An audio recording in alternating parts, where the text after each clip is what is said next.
ஓம் சாய் நமோ நமः. ஸ்ரீ வணக்கம் அன்பர்களே, நான் நித்திலா பாலாஜி. வியாழக்கிழமை சாய்பாபா என்ன செய்தி சொல்கிறாங்க அப்படின்னு பார்க்கலாம். இதை நீங்கள் சாய்பாபாவாக எடுத்துக்கலாம்.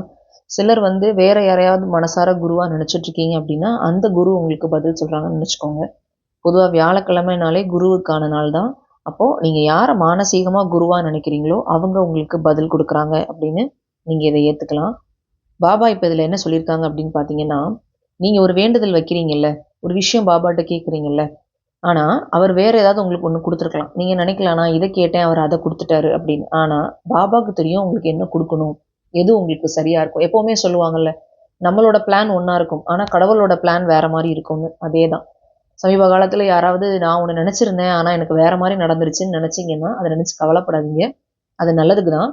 உங்களுக்கு அது நல்லது அப்படின்றதுனால தான் உங்களுக்கு அது கொடுக்கப்பட்டிருக்கு. இன்றைக்கி நீங்கள் மூச்சு விடுறீங்க அப்படின்னாலே அந்த ஒரு மூச்சே இறைவன் நினச்சா மட்டும்தான் நீங்கள் அந்த மூச்சு விட முடியும், அந்த மூச்சை எடுக்க முடியும் இல்லையா? அப்போ நம்மெல்லாம் ரொம்ப வரம் பெற்றவர்கள்னு சொல்லணும்.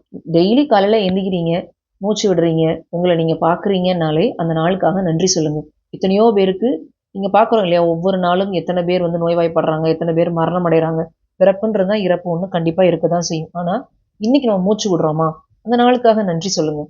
நிகழ்காலத்தில் வாழ பழகுங்க. கடந்த காலத்தை நினச்சி கவலையும் படாதீங்க, எதிர்காலம் நினச்சி பயப்படவும் செய்யாதீங்க. நிகழ்காலத்தில் வாழுங்க.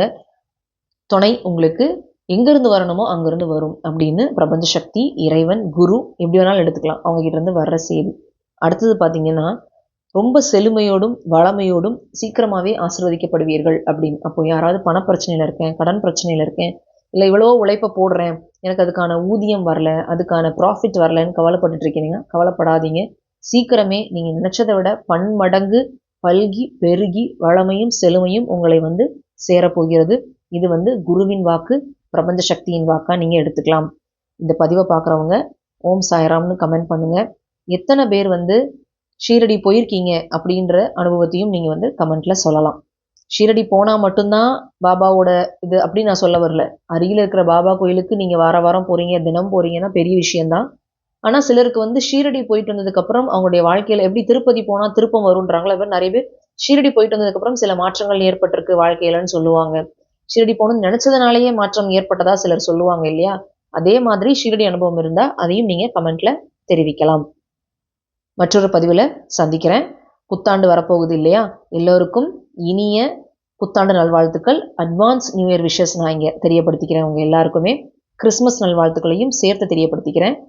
நன்றி அன்பர்களே.